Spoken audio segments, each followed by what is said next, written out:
매일 성경 묵상 나눔입니다. 1월 24일 월요일입니다. 오늘 묵상하는 본문은 요한복음 7장 14절에서 24절입니다. 오늘의 본문을 읽습니다. 이미 명절의 중간이 되어 예수께서 성전에 올라가사 가르치시니 유대인들이 놀랍게 여겨 이르되 이 사람은 배우지 아니하였거늘 어떻게 그를 아느냐 하니 예수께서 대답하여 이르시되 내 교훈은 내 것이 아니요 나를 보내신 이의 것이니라. 사람이 하나님의 뜻을 행하려 하면 이 교훈이 하나님께로부터 왔는지 내가 스스로 말함인지 알리라. 스스로 말하는 자는 자기의 영광만 구하되 보내신 이의 영광을 구하는 자는 참되니 그 속에 불의가 없느니라. 모세가 너희에게 율법을 주지 아니하였느냐? 너희 중에 율법을 지키는 자가 없도다. 너희가 어찌하여 나를 죽이려 하느냐? 무리가 대답하되 당신은 귀신이 들렸도다. 누가 당신을 죽이려 하나이까?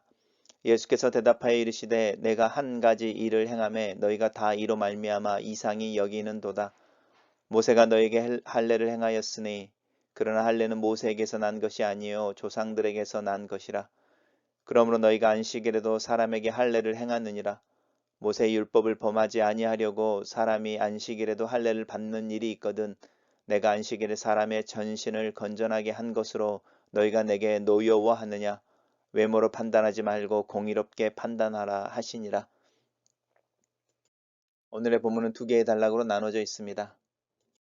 첫 번째 단락입니다. 명절의 중간이 되었다라고 말하는데 이 명절은 이제 초막절을 의미합니다. 초막절은 유대인들의 3대 절기로서 유대인들이 출애굽한 후에 첫날 밤에 숫곳이라는 곳에서 이제 하루를 유숙해야 되는데 텐트를 치는 것이 아니라 이제 그곳에 있는 나뭇가지들을 끊어다가 이제 잘라다가 그걸로 이렇게 움막을 만들어서 이제 광야 생활이 시작되어지는데 그것을 상징하는 날입니다.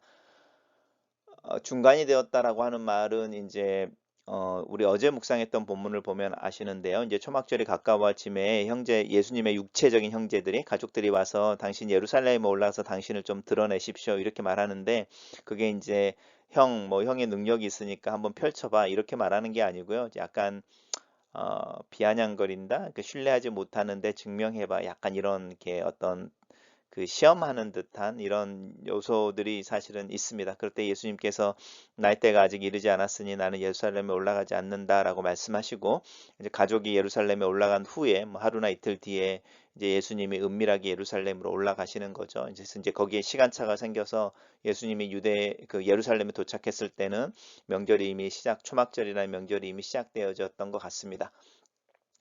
예수님께서 성전에 올라가서 가르치시는 거죠. 그럴 때 유대인들이 놀랍게 여겼다 이렇게 말합니다. 유대인들은 우리가 말하죠. 바리새인들이나 종교 지도자들, 사내들이나 공의회 의원들 같은 지도자들을 의미하는 것이고요. 이 사람들이 이미 예수님에 대해서 파악을 하고 있었습니다. 우리 묵상하는 본문 중에 요셉의 아들이 아니냐, 그 형제와 또 어머니를 우리가 알지 않냐, 이제 이렇게 말하는 부분들이 있었던 것처럼 아마 예수님의 신상에 대해서 어느 정도 파악하고 있었던 것 같습니다. 그러면서 이제 이야기하는 거죠. 예수님이 어디 공식적으로 이렇게 어떤 그 형식 교육이라고 이야기하는 어떤 뭐 학당이라든지 아니면 무슨 랍비의 어떤 제자였다든지 공식적으로 이렇게 배운 적이 없다라는 것이죠. 그런데 어떻게 글을 아느냐 이렇게 말하는데 단순히 읽고 쓰는 것에 대한 이야기를 하는 게 아니고 그 학문이죠. 가방의 끈이 길다 짧다 이런 이야기를 할 때 이제 이 글을 안다라는 표현을 쓰는 거죠. 그러니까 이제 자기들이 알기에 예수님은 공교육을 받은 적도 없고 어떻게 특별히 어떤 학식이나 또 어떤 그 성경에 대한 지혜나 지식을 배울 기회가 없었는데 예수님의 가르침에는 권위가 있고 그 가르침에는 어떤 하나님의 말씀의 핵심들이 있으니까 이제 이런 질문을 하는 것이죠. 이제 그것을 알고 예수님께서 대답하는 거죠. 내 교훈이라고 하는 것이죠. 이 내 교훈이라고 하는 부분은 이제 하나님이 어떤 분이신지, 하나님 나라가 어떤 것인지 이제 이런 걸 선포하는 부분이시겠죠. 그것은 나에게서 온 것이 아니고 나를 보내신 이의 것이다. 그래서 이제 내 교훈을 너희들이 검증하길 원한다면 하나님의 뜻을 행하려고 하면 이렇게 이 표현을 쓰는데요. 너희들이 하나님의 뜻을 행하려고 순종하는 마음이 있으면 내 교훈이 하나님께로부터 왔는지 아닌지를 너희들이 알게 될 것이다라는 것입니다. 이게 이제 어프로브 한다는 뜻입니다. 이게 이제 하나님의 뜻을 분별한다라는 것인데 칼은 칼로 뭔가를 잘라봐야 그 칼이 좋은 칼인지 아니면 잘 만들어진 칼인지 아니면 나쁜 칼인지를 알 수 있는 것처럼 하나님의 말씀이라고 하는 것은 단순히 암기하는 것에 있는 것이 아니고 하나님의 말씀을 행하는 데 있는 거죠. 그렇게 행해 보면 정말로 그게 진짜인 것을 알 수 있다. 이렇게 말씀하시면서 그러니까 내 교훈이라는 것을 너희가 내 교훈을 듣고 그 교훈대로 따라 보면 그 교훈이 나의 영광을 위한 것이 아니고 또 내가 만들어낸 것이 아니고 나를 보내신 하나님의 영광을 위한 것이다라는 것을 너희가 알게 될 것이고 내가 그런 교훈을 베푸는 데 있어서 내가 이렇게 이기적이거나 또 내 영광을 위한 것은 아니라는 것을 분명히 알고 이제 불의가 없다라고 하는 부분인데요. 하나님께서 인정하는 것임을 알게 될 것이다라고 하는 부분입니다. 단락을 요약해 보겠습니다. 성전에서 가르치시는 예수에 대해 놀라는 유대 지도자들에게 예수께서는 자신의 가르침은 하나님께로부터 온 것이며 하나님의 영광을 위한 것이다 라고 말씀하신다. 이렇게 요약했습니다.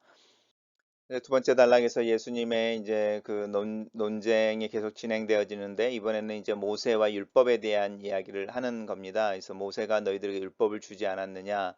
그런데 너희들이 그 율법을 지키는 자가 없다. 이제 이렇게 말씀하시면서 그 율법에 대한 이야기를 계속하고 있는데 그 율법 중에 하나가 무엇이냐면 할례하고 관련되어진 부분이라는 거죠. 그래서 이 할례라고 하는 것이 유대인들의 몸에 하나님의 언약의 상대자, 대상자, 수혜자라는 표시를 다는 것이죠.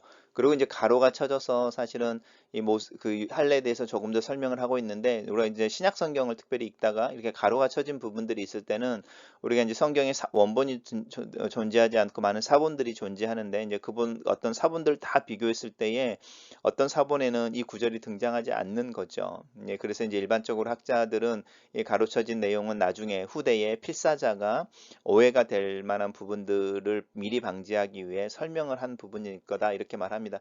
그래서 이 구절이 없어도 이해는 쉽습니다. 모세가 너희들에게 할례를 행하였으니 그러므로 너희가 안식일에도 사람에게 할례를 행한다 이렇게 이해해도 좋죠. 그러면서 이제 할례를 조금 더 설명하는 거죠.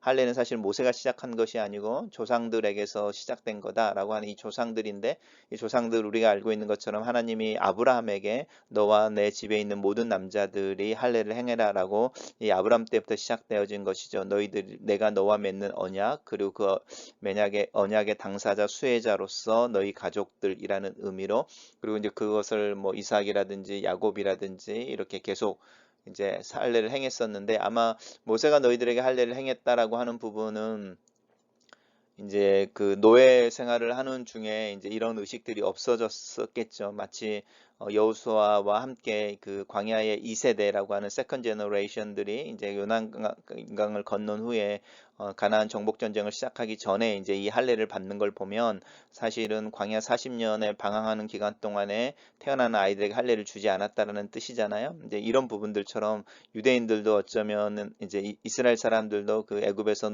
노예로 있는 기간 동안에 이 할례라고 하는 의식이 없어져 버렸을 겁니다. 그래서 성경에서는 구체적으로 이야기하고 있지는 않지만 아마 모세가 출애굽을 했을 때 당시나 아니면은 이제 이스라엘 백성들에게 이 할례에 대한 이야기를 하고 직접 행했을 것 같습니다.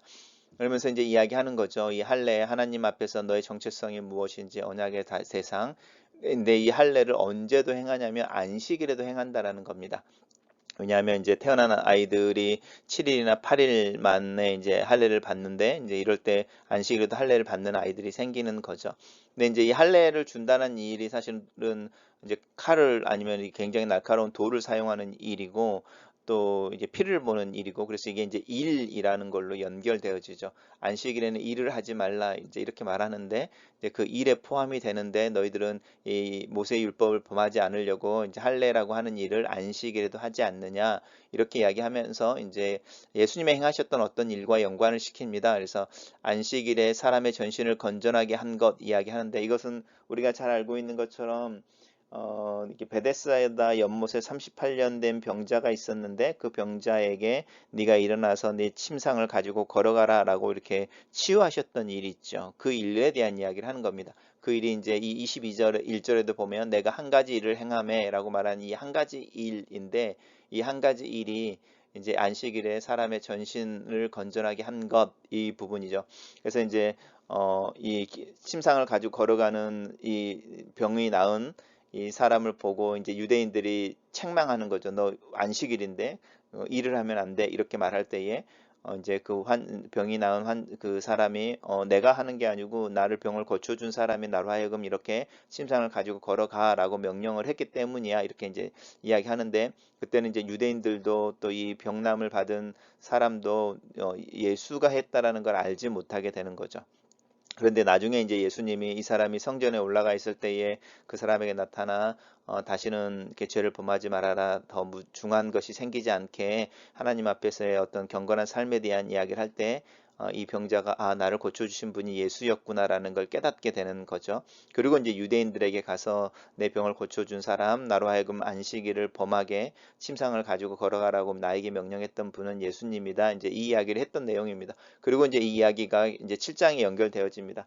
그래서 이제 우리가 요한복음이나 사실은 사복음서를 읽을 때에 시간의 순서대로 흐름들을 이야기할 때 지금 우리가 이야기했던 이 그 베데스다 연못의 이야기가 5장에 나오고 저희가 지금 7장의 이야기인데 여전히 어떤 면에서는 그 시간이라고 하는 시간차가 그렇게 많지는 않는 느낌이 사실은 있습니다. 이제 이런 부분도 사실은 우리 성경을 묵상할 때 조금 느끼시면 이제 이 긴장감이라고 하는 부분이죠. 예수님께서 이 유대인이라고 하는 종교 지도자들이 예수님을 잡아 죽이려고 한다든지 비난한다든지라고 이야기할 때 옛날 이야기를 끄집어내는 게 아니고 사실은 몇 주 전에 아니면 1, 2주 전에 있었던 일일 수도 있는 부분입니다. 단락을 요약해 보겠습니다. 예수께서 자신의 안식일에 38년 된 병자를 고쳐주신 일로 자기를 죽이려고 하는 유대 지도자들에게 외모로 판단하지 말고 공의롭게 판단할 것을 요구하신다. 이렇게 정리해 봤습니다. 이 외모로 판단한다라는 이야기는 편견을 갖는다라는 뜻입니다. 그래서 단순히 외모를 본다는 것이 아니고요. 이렇게 뭐 예를 들어서 뇌물을 받는다든지 아니면은 사사로이 자기의 유익을 위해서 공정하게 이제 재판을 하지 않을 때 외모로 판단한다 이런 표현을 쓰는 것이고요. 그러지 말고 그러니까 편견에 사로잡히지 말고 하나님의 말씀의 근거에서 합리적으로 객관적으로 생각을 해보면 라지컬한 결론에 이르게 될 것이다라고 하는 부분이 예수님이 강조하고 있는 부분이기도 합니다. 첫 번째 묵상 나눔입니다. 예수 그리스도의 가르침과 능력을 알고 경험하기를 원한다면 제일 먼저 하나님의 뜻을 행하고자 하는 순종의 태도를 가져야 한다.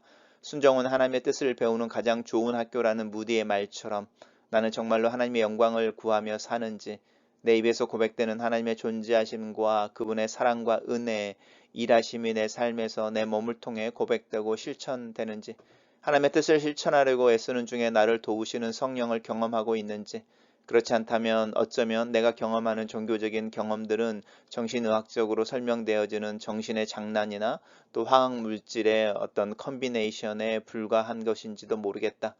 그리스도인으로 산다는 것이 특권이고 은혜인데 그래서 때로는 조심스럽고 그 특권의 책임감에 압도되곤 한다. 두 번째 묵상 나눔입니다.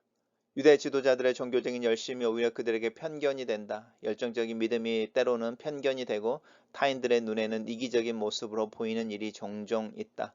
하나님에 의해 알고 하나님을 경험하게 되는 진리, 그 진리가 가져다주는 자유로움이 있다. 이것은 본질의 문제를 알게 될 때 주변부의 일에 대해서는 재량이 생기고 판단이 보류되어지고 또 자유롭게 된다는 뜻이다. 안식일에 하나님 앞에서 할례를 행하여 하나님의 언약을 받은 자임을 인정하는 것과 38년 된 병자의 병의 고통과 굴레로부터 벗어나게 하는 날이 안식일이었고 그의 몸이 회복되어짐으로 그의 삶이 회복되어지고 하나님께서 지으신 하나님의 형상으로 온전하게 살아가게 하는 그것 또한 하나님의 은혜인 것을 기억한다. 안식일에 할례를 행함으로 하나님의 언약을 기억하고 병자의 병이 나음으로 전인이 회복되어진 이 모든 것 다 하나님의 긍휼하심이 가져다 주는 축복이다.